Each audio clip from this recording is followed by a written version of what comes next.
Thank you to Kenzie Bruce for his incredibly generous support on Patreon. Old Gnawbone versus Obeka Brute Chronologist, Memnarch, and Joyra Weatherlight Captain. Not really liking that hand, so we'll go for our free mulligan, of course, into a no-lander. So we'll try a mulligan again, and yeah, getting into a little bit of ramp at least. I think we'll just have to get rid of the Dawnglade Regent and hope that we can do something from there. And that is a Goreclaw for us, so we're going to have some stuff to do, hopefully. Worldly Tutor into... yeah, I've got to stop on the upkeep. Worldly Tutor into a ramp creature sounds good. Although we probably won't go for it during the upkeep because we'll have tapped down our land and then we'll only have 1 mana available, so probably see what we draw into next turn and then continue to hold up the Worldly Tutor for a Wood Elves or something like that. So we'll see what we draw into here. That is a Rishkar's Expertise, a good thing to have in hand, but not going to get us any closer to where we want to be, so I'll make sure to shuffle the library now before we Worldly Tutor, because I don't want to make that mistake. So we'll put a Wood Elves on top most likely, and we'll be able to play that next turn. That'll get us up to the 4 mana that we need for the Goreclaw. And then after that we should be able to get down Soul of the Harvest. Azure Mage for Memnarch, that is just 4 mana, draw a card. So I'm guessing that they'll have Training Grounds in this deck because it goes well with Memnarch, and maybe they think it will go well with this as well. Okay, a Mimic Vat for the Obeka. And at the end of the turn we'll go for that Worldly Tutor. I think we'll go Farhaven Elf actually, because that brings the land in tapped. So Wood Elves, bringing it in on tap might be relevant later on.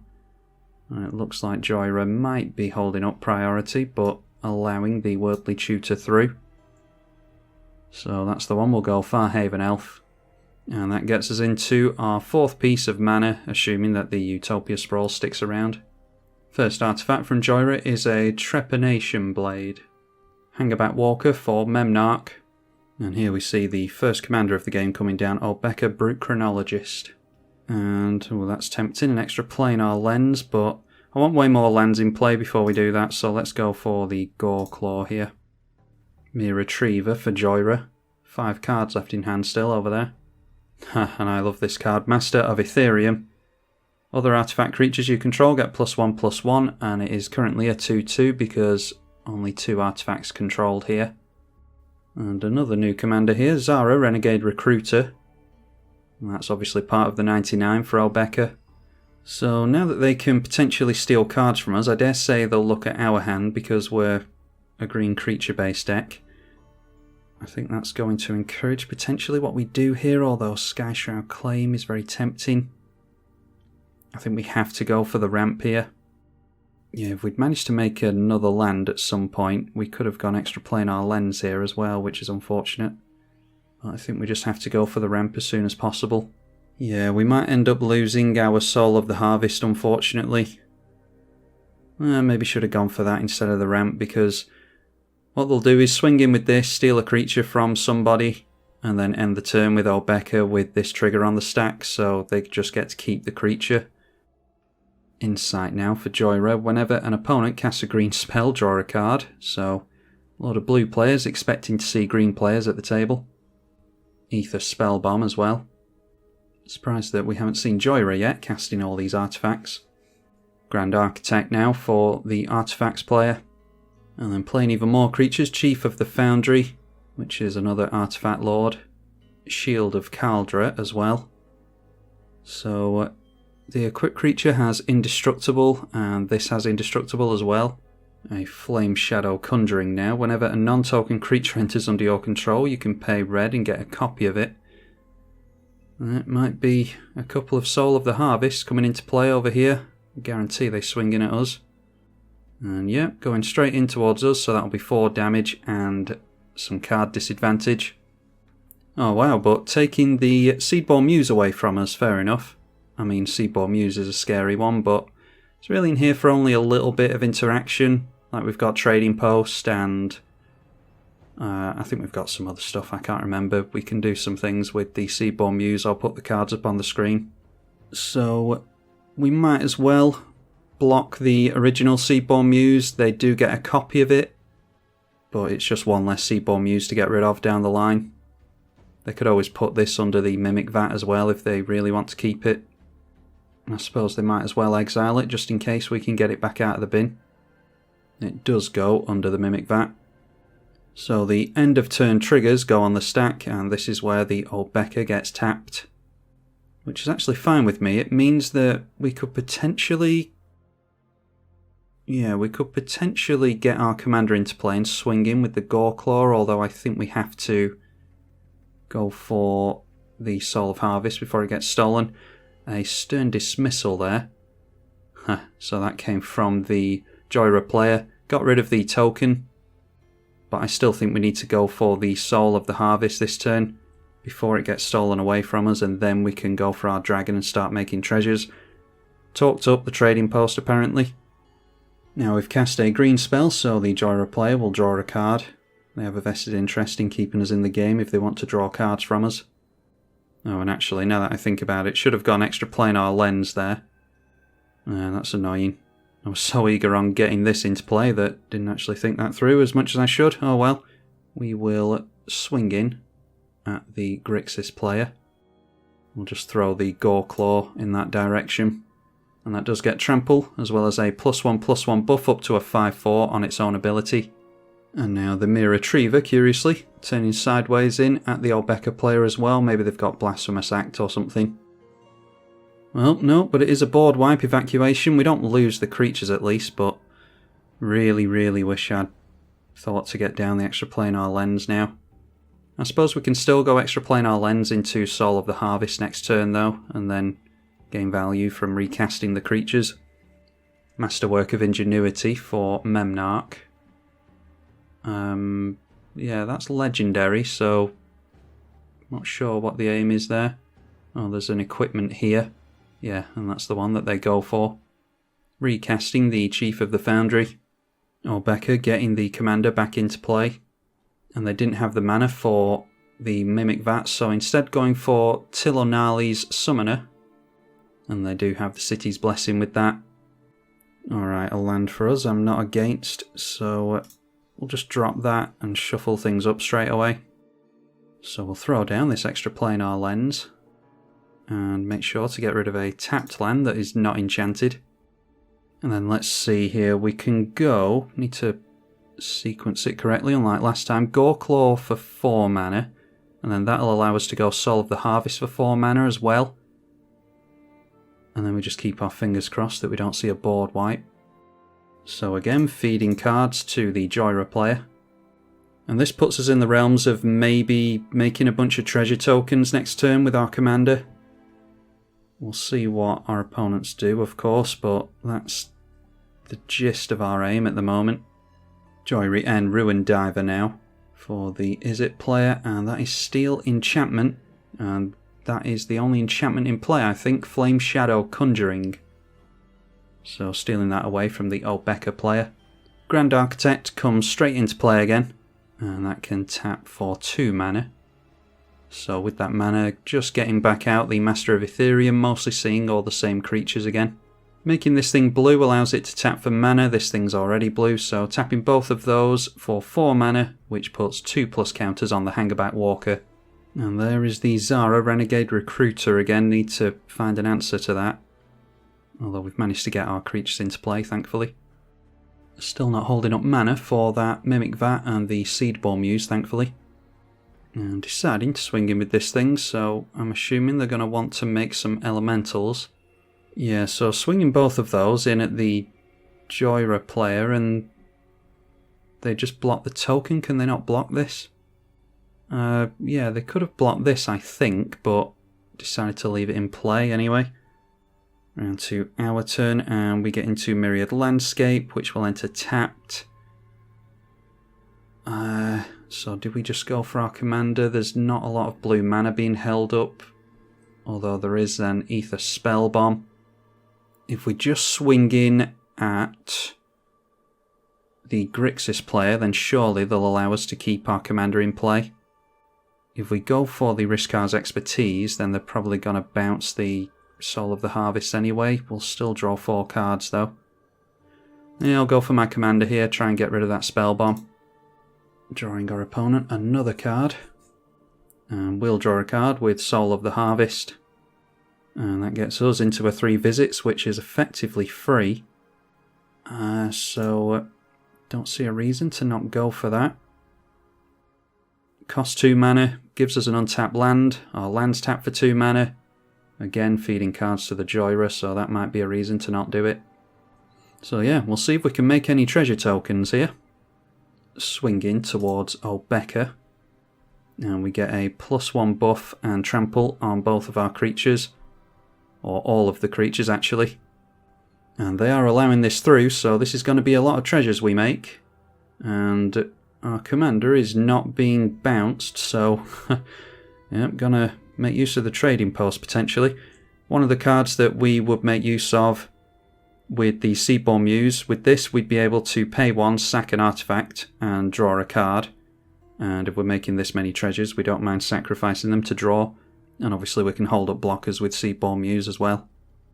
Alright, so why don't we just go for the Rishkar's Expertise at this point? Doesn't really matter if our opponent bounces one of our creatures. We're still going to draw plenty of cards here. And yeah, getting rid of our commander. Probably just replay that. We'll get a card draw with Soul of the Harvest. We're still going to draw 7 cards. As well as a free spell. Okay, Return of the Wild Speaker.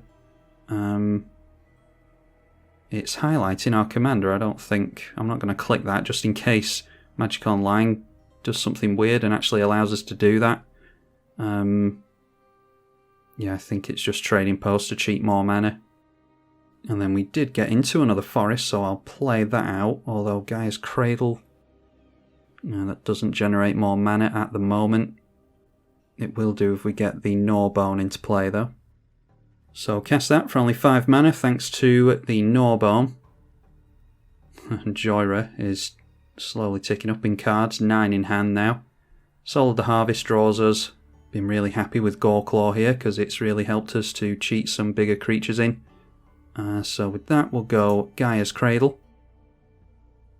That will tap for 3, allows us to go for the Farhaven Elf. I'm hoping that the Gnawbone will stay in play and so the Zara won't be able to swing in at us. That is a 7/7 Flying Dragon. We've got Beast Within, worst case scenario. So we'll search with the Farhaven Elf again. And draw with Soul of the Harvest again as well. Alright, and that is Yavimaya Cradle of Regrowth, so it makes things like Scavenger Grounds a little bit better. I think that is us done here. Could maybe go for the Ape that fights when it enters to get rid of this thing, but yeah, I think we're okay playing around a board wipe at the moment. We'll just pass at this, I think. Oh, that's a scary one. The Locust God coming in from the Izzet player. And a Zuran Orb as well, so they can sack a land to gain 2 life. The Joyri M will draw them a card because that is the second spell that they have cast this turn. And because they drew a card, they get an insect with the God, of course. There's another good one, Urza, Lord High Artificer. Then going for the 5 mana activation on that, so they get to shuffle their library, exile the top card, and play it without paying the mana cost, but that is just an island for them. Now the Shield of Kaldra goes on to the Urza, so that will make him indestructible. And then with some extra mana going for the card draw with Azure Mage. So 2 cards in hand and a bunch of tapped creatures, which is pretty risky with this board state, I think. Alright, I didn't want to use the Beast Within on this thing just yet. I think I'd rather just save it for... I'm looking in this direction, I'm worried about some stuff that's going on here. We can have them steal away our Thunderthought Baloth, which I'd rather they didn't do, but we can actually get rid of this via blocking with our commander, so maybe they'll get rid of our commander, bounce it out of the way of a block, and then we'll have to use Beast Within, but we'll have got a card out of their hand at that point at least. when they go for the Thunderfoot Baloth as well, they'll get a buff, but it's still not big enough to get rid of our Old Gnawbone. Luckily, they don't have the Flame Shadow Conjuring at the moment, otherwise it would have been. So we will block that thing and finally get rid of it. This has Trample, yep, so I'm not going to bother blocking that. That is a big hit.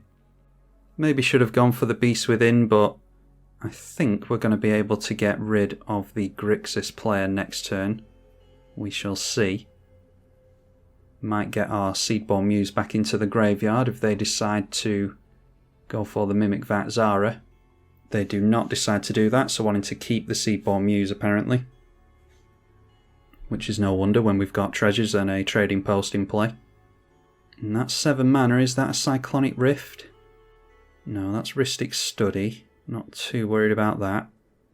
And another commander, Ludovic, Necro Alchemist.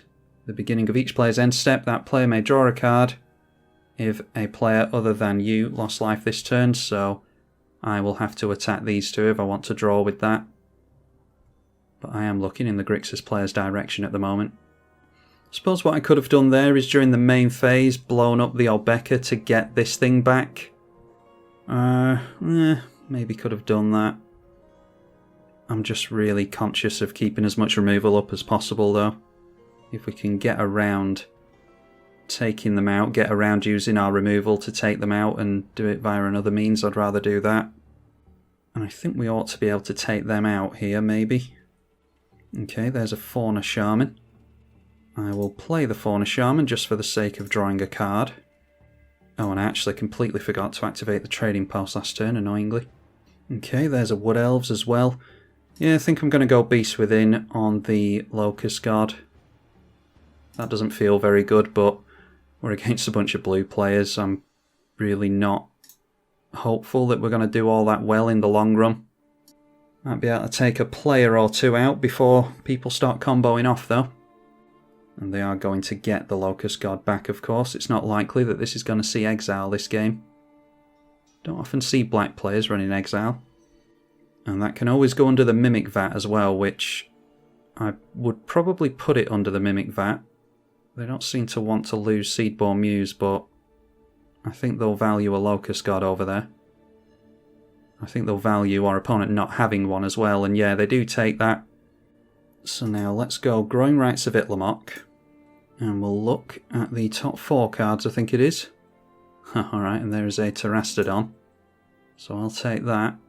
Yeah, I'm pretty sure we can get rid of this player this turn. We've got 17, 18... 19, 20, 21, but then there's blocks as well. I'd rather not use this. Yeah, I am actually missing the Thunderfoot Baloth, so yeah, maybe should have taken out the Olbeka and got that back into our possession. Yeah, I don't know. I'm going to use the Return of the Wildspeaker and try and get rid of this player. That'll make a bunch of treasures, and hopefully we can continue to draw cards into something decent. Not going to swing in with the Farhaven Elf just in case we need to chump as well. There's a single blue mana being held up here, so it might be that there's a means of interfering with the Return of the Wildspeaker. This is 20 exactly without blocks. And it looks as though they're just taking it. So, yeah, that's fine with me. We'll see if the other Izzet player decides to interfere, but that actually means that we don't have to use the Return of the Wildspeaker there. Yeah, they really should have blocked there. That affects our opponents. Just because they're out of the game doesn't mean that they need to give us an easier run. Because in order to take them out there, we would have been forced to use this for the buff effect as opposed to the card draw. It's starting to lag now thanks to all these treasures. I best start using some of them. Yeah, plus the fact that we've got the even more treasure tokens now than we would have done. Locust God remains in exile, which is excellent. I'm going to start using some of these treasures. And that will help prevent the client from completely crashing on us. Nature's Claim onto the Insight would probably be a good idea. Although maybe we need to keep it against the artifact player. Alright, let's go Beast Whisperer with the Green Sun Zenith. And then we can continue to draw cards. I'm going to go E-Witness with the Green Sun Zenith and get the Seedborn Muse back as well. Because we've actually got the big card draw spell in Return of the Wild Speaker still. Yeah, and that insight is making me worry, but we're against an artifact player, so I'm just going to have to keep letting them draw cards, I think. Much as it pains me. It'd be really cool at some point to get Tireless Provisioner and the Academy Manufactor. There's a green creature that lets you get a 3 CMC creature into play. Can't remember the name of it, but that might be worth putting in here. Anyway, we'll go E-Witness. E-Witness gets back Seedborn Muse and triggers the Soul Warden. We draw into a rock, which is nice if we end up going above 7 cards this turn, which I imagine maybe we will, maybe we won't. Let's just throw down the Thought Vessel. Get out Seedborn Muse as well. Joyra now up to 12 cards. We draw Mana Vault. I think I might go Terastodon then. We can get rid of this. Yeah, I think I feel okay doing that. Maybe should have done it sooner than this. We'll do it with the Mana Vault. I want as many blockers in play for the swing back here. Although our opponents will be worrying about swing back as well. Only 6 mana for the Terastodon thanks to Goreclaw. Continuing to do a heap of work. So we'll get rid of the Insight, get rid of the Castle Vantress. I don't think we need to give them even more tokens than is necessary, do we? I think I'll get rid of a couple of treasures here. Yeah, we'll blow up the Mana Vault and get rid of a treasure. That way we're giving ourselves more blockers. Haven't seen this beast token before. Oh, it's from Modern Horizons, that's why. Alright, Lightning Greaves can go onto our commander. We could actually do something with Fauna Shaman, couldn't we? I wonder if that's worth doing. Now, let's just go Return of the Wild Speaker now to draw a bunch of cards. Whilst the blue players are nearly tapped out. We do have an unlimited hand size here. Alright, there's Beast Whisperer. Nykthos is really good. Nyx Bloom Ancient. And then that's really good against the artifacts as well. So yeah, we drop Nykthos. We've got Heroic Intervention now as well. Rampage of the Clans probably sees us through to victory. So yeah, I think it's just holding up mana for all this stuff. Let's go Wood Elves then. Throw down a land, which obviously taps for double mana. We've got the Dawnglade Regent here. I'm going to just play around a board wipe just in case our opponent sneaks one through us. So let's just throw down with the floating mana the Survival of the Fittest. And we'll untap all of our creatures with the Seedborn Muse. So that gives us enough blockers, hopefully. I think I will leave it at that. And we'll try and sneak Rampage of the Clans past this player. Because they're obviously heavy on artifacts, but I dare say that they run counter magic. Growing Rites of Itlamok is going to flip into a Gaia's Cradle as well. The Locust God cannot go back into hand because it's in exile. Alright, so everything gets untapped. We have to remember to go for the Trading Post activations. We'll lose treasures, which means we lose... Are these beasts? No, they're green Centaur tokens. But we will be gaining card draw, and I think we'll have enough tokens from this. It's noteworthy. We'll lose our double mana, though. And this player just deciding to scoop, which is pretty poor play. They should at least play through. I think if the game's over, like they think it is, then it's only got one more turn in it. They don't know what this blue player's going to do. They might sneak a Cyclonic Rift or something like that past us, and that completely opens the game up, so... yeah, another early scoop on Magic Online, but it looks as though it's ours to win at this point. And that is Saheeli's Artistry, another player going after our Seedborn Muse. So they get a copy of that, and they're going for a copy of this as well, so I don't see a better reason to go for Heroic Intervention than that. That will give our stuff hexproof so that they can't make copies of this stuff. We could always have blown up the extra planar lens and made a bunch of centaurs as well, if we were worried about the double mana that they would have had. Now we have to be wary of the fact that they will get some tokens with the Hangerback Walker as well, but a lot of our stuff is going to have trample, so... I took Crater Hoof out of here because it's like, you know, another Crater Hoof mono green deck, but yeah, I am missing it here. Let's just go Survival of the Fittest before we blow everything up. I'll get rid of the Dawnglade Regent. And Pathbreaker Ibex, yeah, we do have... oh, actually, we won't have the Lightning Greaves anymore. I think we'll just make do with the fact that we're not going to get all those Centaurs into play. We'll just try and trample through our opponent's army here. I think it's a bit risky when we don't have a massive buff to give everything. Casting an Apex Devastator would be fun as well. But we'll go for the Pathbreaker Ibex. And let's see about going Nature's Claim onto Master of Ethereum. That debuffs the army and it gets rid of a big 8/8 creature. Tapping that for blue in response. They've still got 2 cards in hand, so they can counter things here with the Urza and the Grand Architect. They know that we've got the Pathbreaker Ibex. They're tapping down their creatures, so... yeah, I'm not sure what they're hoping for, but going in for the Urza. Maybe they're just trying to have a bit of fun with us. That is Neurok Transmuter. Target creature becomes an artifact.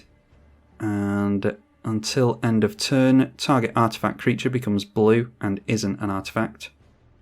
And that's a shame, they just decided to scoop there. In order to save time, all I really would have done is turned in sideways at them. We would have got the Pathbreaker Ibex into play, put the Lightning Greaves on that, and then it would have given the entire team trample and +X/+X, where X is the greatest power amongst creatures that we control, so that would have been +9/+9 on everything, thanks to Terastodon. Yeah, that was a pretty convincing one for us. There's only a few things that you can do with treasures in a mono green deck because you don't really have any treasure interaction. This is a bit of a weird one for them to print, to be honest. I don't know why green needed treasures, but there's a few treasure things we can do. But other than that, it is pretty much big green stompy. Draw lots of cards and create as much value as we can. So if you like the video, be sure to leave it a like and let me know if you want to see more from Old Gnawbone. I'm tribalkai on the eedi-H channel. Thank you for watching.